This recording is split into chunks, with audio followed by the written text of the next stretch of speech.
All right, let's just dive right in. We are in the middle of a massive shift. You see, artificial intelligence, it's not just changing the tools we use, it's fundamentally changing what it even means to be a leader. So, how exactly is this all happening? Let's break it down. And that brings us to the big question, right? Is AI here to replace leaders, to make them totally obsolete? Or, and this is the exciting part, could it actually be the most powerful tool we've ever had for creating better ones? Okay, so first things first. Let's just get this out of the way. The old leadership playbooks, they're broken. They're basically obsolete. I mean, those strategies that worked even just a few years ago, the ones based on gut feelings and past experience, they just don't cut it anymore in the world we're living in. You've probably heard that acronym, VUCA, right? Volatile, uncertain, complex, and ambiguous. Well, what's different now is that AI is basically pouring gasoline on that fire. It's a massive accelerant, making everything faster, more unpredictable, and in an environment like that, a slow decision or an uninformed one, that's not just a small mistake anymore. It could be a fatal one for a business. So all of this creates what we can call the AI leadership challenge. And honestly, it's kind of like asking a ship's captain to navigate a minefield, but a minefield where the mines are these brand new risks that literally no one has ever seen before.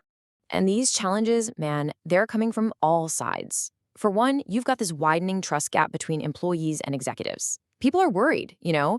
Then there's the really tricky technical stuff, like algorithmic bias and these black box problems, where even the people who built the AI can't always explain why it made a certain decision. And on top of all that, you have the very real human cost. We're talking rising cognitive strain and just leader burnout. Let's zoom in on that term for a second, algorithmic bias. What is it really? Well, simply put, it's when an AI system learns from data that's already full of our human biases. But here's the scary part.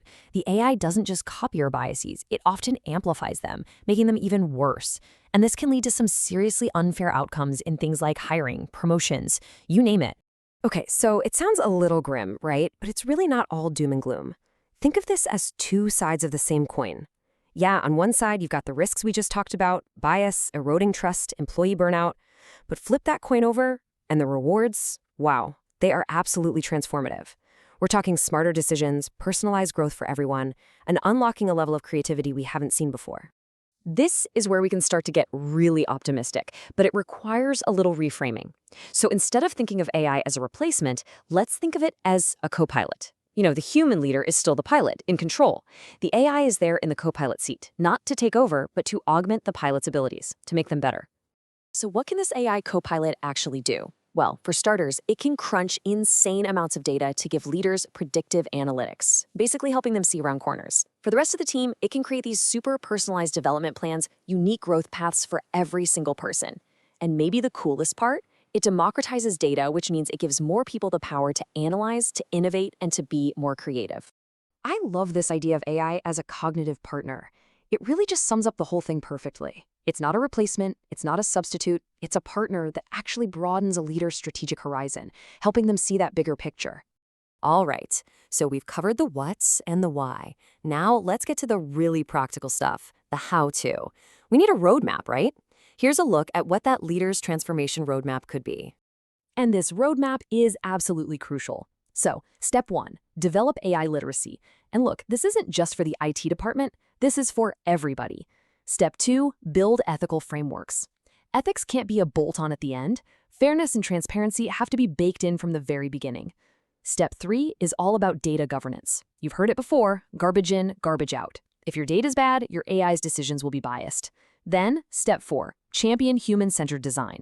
This means involving employees as co-creators, not just treating them like users. And finally, step 5 is about fostering distributed decision-making, empowering teams to be more agile and innovative.